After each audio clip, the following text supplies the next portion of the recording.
Open up the press conference, obviously, Jurgen Klopp. And then after Caoimhin, we're going to go Simon Crabtree, Juliet Ferrington, James from Talksport, Ian Kennedy, Carl Markham. We can't get to everyone, I'm afraid, today. So if you've got your hand up, I will try and get to you, but we can't get to everyone. Caoimhin first. Caoimhin, if you can hear us. Jurgen, first of all, yeah, I can hear you. Can you hear me? Yeah. Yeah. First of all, Jurgen, injury-wise, what kind of shape are you in going to this game on Sunday? Will you have anybody available who's been out injured? Okay.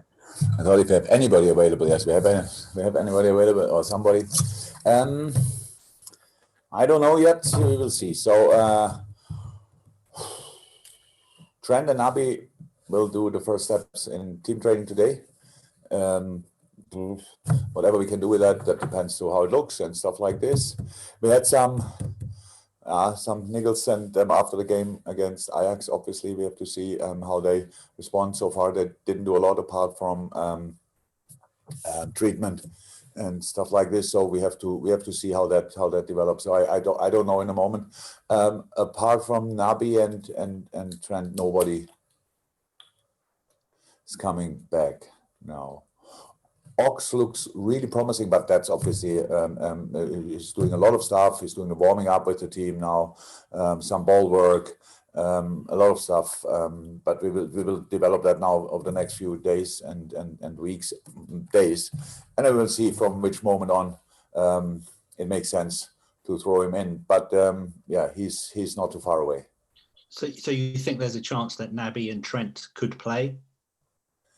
There's a chance that Naby and Trent can be in a squad, I would say. If they can play, I don't know. If they're in a squad, then they can play, but if they can start or play 90 minutes, I don't know. So, but I think there's a chance that they are in the squad, yes. Also, it looks like you have an exceptional young goalkeeper. How do you think he would rise to the challenge if he starts against Wolves on Sunday? He looked good, but he is a really calm person, and he will not. What is that? The English saying for that? So he will not be now flying the whole week. So he's a hard worker, and there's no doubt that he will deal with all the fuss around him pretty well. Yeah, it was a big call to throw him in that game, but thank God it worked out. That's unfortunately not always the case. That doesn't make the players worse. It just is the wrong timing of the manager. So for him it was right. That's good. And now we will see how we carry on. Final one, Caoimhin. There was a Premier League. Just my final question. There was a Premier League shareholders meeting yesterday, and the issue of 5 substitutes was not raised. Are you surprised at that? And are you still hopeful that it will happen sometime this season? I was not surprised because I knew about it. Yeah, I think that information speaks for itself. Nobody thought it would go through. I told you about the fact that in the managers' meeting, it was if we would have voted that day, which we were not allowed to, then it would have been through 100% with 15 or 16 votes, whatever. That it didn't happen since then is obviously a sign that some shareholders, some CEOs, sporting directors, whatever, see it differently to their managers. That's now not a really good sign, to be honest, because it shows then it's absolutely these people now really ignore the player welfare. The coaches don't do that anymore, but these people do it, and that's not okay. But if you don't have a chance to vote for it, then you have to accept that for the moment. But because it's about player welfare, by the way, mental health and player welfare, so it's a whole package. We will not stop fighting for it. So because it's just the right thing to do. I got numbers from the Scottish League. They had so far in the season, they had 65% substitutions to I'm not sure what is it for load management, 30% for tactical reasons, and 5% for injury reasons. These numbers are, even when I don't have the English numbers in the moment, because it takes a while, obviously, until we get them, that will look completely different here. And how I said, when people tell me now that that we don't make enough changes anyway, the problem is with if we have actually the 3 subs is actually, if you're 100% only a 2 sub rule in the moment, because the 3rd sub you always have to keep, sometimes 2 subs you have to keep, because you see on the pitch that so many players are on the edge that you don't know who will go down first. And that's the problem. So you cannot make early changes. Otherwise you finish the games with 9 or 10 players. And and the Premier League is too strong for that. I know what people said about it, and and maybe when I was kind of disappointed, angry, whatever, in some moments. I'm not. It's just the right thing to do, and I'm pretty sure, and it is a fact. In the latest, I'm sure we will discuss that earlier again because of the influence of the 3 subs. Only 3 subs. Now all the teams have to play from now on all 3 days, pretty much. That will be massive for all teams from now on, because now everybody will feel the difference to other seasons. And next summer, it will become a problem for Gareth Southgate, because all the players Gareth wants to pick are obviously play international football, most of them. The few Aston Villa players not, but I think pretty much all, maybe Leeds not, Phillips, but most of them have played so far 3 times a week, will do that from February on again, play now 3 times a week all the time. So Gareth will get what we can give him. And if we stick with 3 subs, then it's for him, then he has a problem then. So it's an FA problem, in my understanding. And Scott Parker mentioned that in our managers meeting. He said, from a Fulham point of view, he has to say 3 subs is better, because 5 would be an advantage for bigger squad, stuff like this. But he doesn't think we should vote about it. He thought we should just decide about it, not us, obviously, just the Premier League or the FA.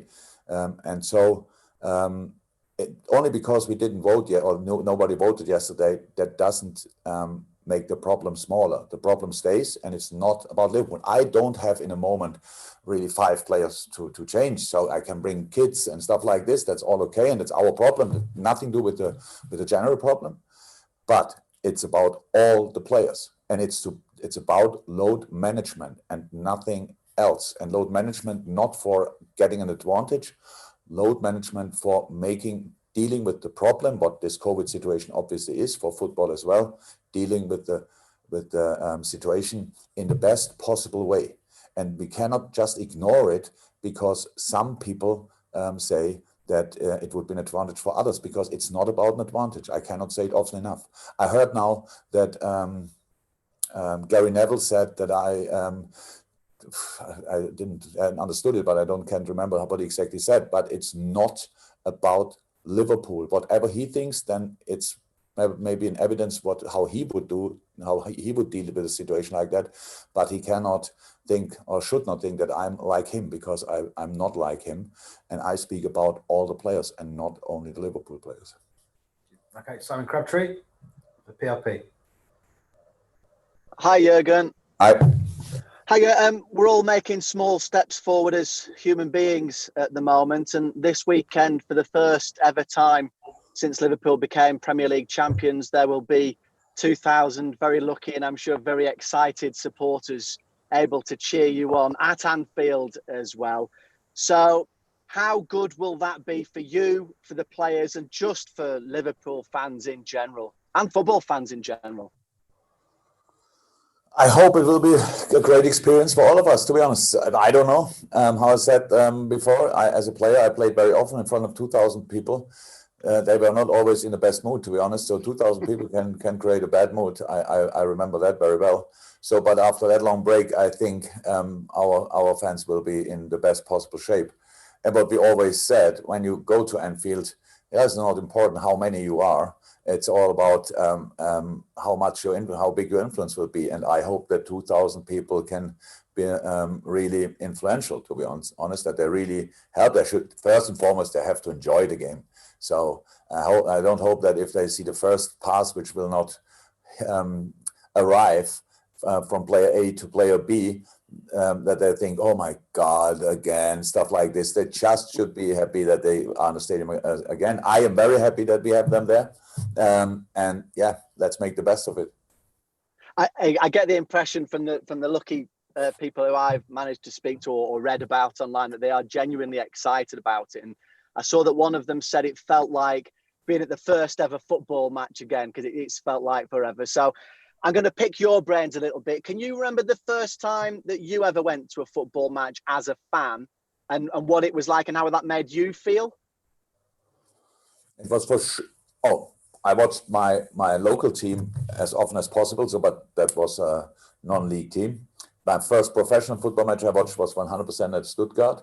I was a little kid. My granny made me a jumper, which looked like the match kit of Stuttgart. Was a bit itchy, but it was still the nicest jumper I ever had in my life. And yeah, I have memories. I can't remember the game, the opponent, to be honest, but I was probably only 5-6 years old, so it's really long ago. But I can remember the excitement that always, because I couldn't go very often, played myself and for other reasons. And when it was possible, then I was excited already 3, 4, 5 days before and spoke about it probably for the next 4 weeks. So yeah, I was a good supporter. I enjoyed the game. I was never angry in the stadium. I remember that. Thank you. Juliet, BBC. Jurgen, just following on from that, because you're obviously Premier League champions and fans haven't had chance to see the trophy, will the club be doing anything different, or will they present the trophy, or will there be an opportunity to see that trophy? I don't think so, but in these kind of things, at least so far, I was not involved, to be honest. But I didn't hear anything. I don't think so. So we come on. Now we make the first step. So, and why should now the first 2,000 see it, and then the next 3, 4, 5, 10,000 hopefully don't see it, and stuff like this. We will find a moment when we show it. It's still here or wherever, I don't know. And we will find a date where most of our fans are able to see. And by the way, they saw it already on television only, but that's more for most of the fans in the world like this. So we will find the appropriate moment. The answer is no, Juliet, by the way. It won't be. So. The answer is no. Okay. Is that it? Fantastic. Yes, that's all. No problem. Okay, we'll go to James from TalkSport and then to Ian Kennedy from BBC Merseyside. Jurgen, you've had 4 full days off between the Ajax match, or you will have 4 full days off between the Ajax match and the Wolves game. Just how significant is that? Just how beneficial is it to have that period of time of recovery between Ajax and what's going to be a huge game on Sunday? Yeah, it will be a huge game. No, it's absolutely was great and necessary as well. So we don't have 4 days off, by the way. We just don't play. But in our normal weeks, we would play today. And I sit here and I feel pretty good. But I'm very happy that we don't have to play today, to be honest. So we have now 2 days again to prepare, and that's what we will do. And you saw it in games, whatever. Days off for players are rare, but very important. Most of the time we cannot give it. We try to squeeze out everything we can, and that's what we did this time as well. So yeah, I was really pleased about the opportunity, but that I think you knew that anyway. Ian Kennedy, BBC Merseyside, then Carl Markham for Press Association, and then if we could start having hands up from the daily newspapers, which will be the first embargoed section. But Ian first. Hi, Jurgen. Very good game in prospect against Wolves. I think since they came up, they've finished 7th and 7th again. They're 7th at the moment. They've shown really great consistency since coming into the Premier League. And even though they've got injury problems, obviously Raul Jimenez we know about, and things like that, they've done remarkably well, haven't they? And I know you're a big admirer of what they've done there. I am, because it's just good. It's just good. And when you play them, they don't even play like the 7th of the league. They play like an absolutely top team. And they had now especially last year, they had the European League to deal with, and they did it exceptionally well, to be honest. Played there well, and then that's a really tough task, even after getting promoted only a year ago before that. So absolutely outstanding. Nuno is doing an exceptional job. Top recruitment. Quite a few players from Portugal, it's clear, with all the people working there in the club, but top players. And like nothing bad to say about them. Now they changed system slightly. Not sure if they will play against us like this. That makes it even more tricky, that you don't know exactly what they will do. They don't know exactly what we will do, which is good. So same situation. Let's play the game. And with fans on the issue of fans coming back into the stadium, I think there's some research done that suggests that since fans haven't been able to come in, the home advantage has narrowed, if you like, and yet you've been able to keep your long unbeaten run going at home. How difficult, though, has that been, or has it been more difficult, obviously, without the fans being in the stadium? Everything has been more difficult without the fans. Absolutely everything. But we, from a specific moment on, we didn't think about it anymore, because you cannot change it. And it makes no sense if you go always in an empty stadium and think, oh my God, it's still empty. It's like we don't go on a bad pitch and think, oh my God, a bad pitch. You have to deal with it. And so we have to deal with no fans. And now we have a few back, which is really nice, especially nice for the people. It's really congratulations to all the 2,000 who get the opportunity to come.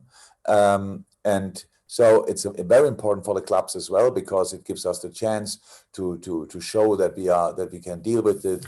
That maybe in a month or so or two we can bring in more people and all these kind of things. It's very, very important, and but it's nothing to do with us, to be honest. So our job is to deliver results and performances, and football is always, you have to deal with circumstances, and football is more difficult on a bad pitch. Football is more difficult with wind. Football is more difficult without supporters. That's how it is, and it's not even half as enjoyable. And but still football, and we enjoyed it as much as we could so far. And now we hope we all together can do this even a bit more. Okay, thanks, Ian. And the final in the open before we go to the first embargo section is Caoimhin in a very festive house, I'm guessing, somewhere. With a blue Christmas tree, sorry. It's a lot of blue in. Yeah. Blue, green, red, purple. A little bit red. Red is actually not really represented. Down the bottom. Down the bottom. That's good. Is that okay? Yeah. That's okay. Yeah. Beautifully done, Cal. Your questions, and then we'll go to the It's a Nico Williams, Jordan Henderson double question, really. On Tuesday, we could hear how Jordan, who has been nominated for Sports Personality of the Year, sort of talked Nico through the game. He was encouraging him all the time. I just wondered how important that unseen role that we don't usually hear or see on the pitch is with Henderson. Oh, very important. Very important. Hendo will be fine even in life after football. If there's a life after football, I mean, if you want to stay in football, that's possible for him as well. But if you want to do something completely different, he will be fine in that as well, because it's just a smart person, a very thoughtful person, caring person. And so you saw that, and a leader as well. You saw that in a summer when there were some issues with players and stuff like this, where they had to find solutions, and Hendo was maybe the voice of that group, and that's a lot of work, to be honest. Now with the young players, it would not be fair to mention only Hendo, to be honest, because yes, on the pitch, Hendo is probably the one you hear the loudest. But we have a lot of players who help the kids really a lot, and that's necessary. So I don't sit with them in the dressing room. I don't during the week and all these kind of things. There's a lot of time to talk the wrong stuff, but you can talk as well the right stuff. And our experienced players are the perfect role models, and that makes it easy so it's not that our young kids don't know exactly how they should behave or should do this or that, because they see it every day. They see it every day in training, every day on the pitch.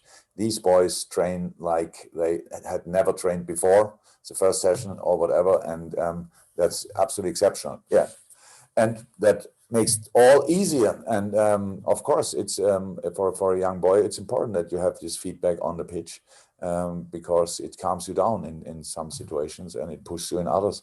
Really, really very, very important role. And just a quick one to go back on the goalkeeper situation. Kelleher has been the long time number 3, I guess, but has he done enough now to be considered a number 2, like genuine backup to Alisson?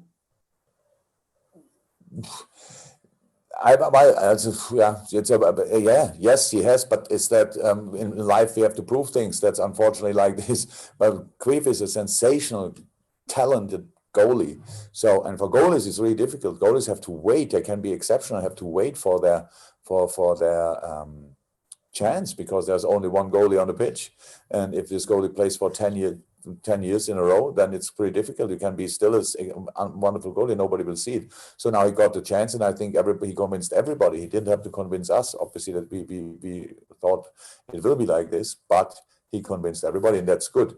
But Adrian doesn't deserve just to write him off now. There's no reason for that, and he supported Cruyff in an exceptional way. After he got information that he will not start, he behaved unbelievable. So really, really, really respect for that. I have a lot of respect for that. Expected it actually, but anyway, a lot of respect for it. And Cruyff did well. So, and yeah, there are not a lot of reasons which I could mention in this moment to say he will not start against Wolves, but there is training in between, there are other things, he has to stay fit, we have sessions, so all this kind of stuff.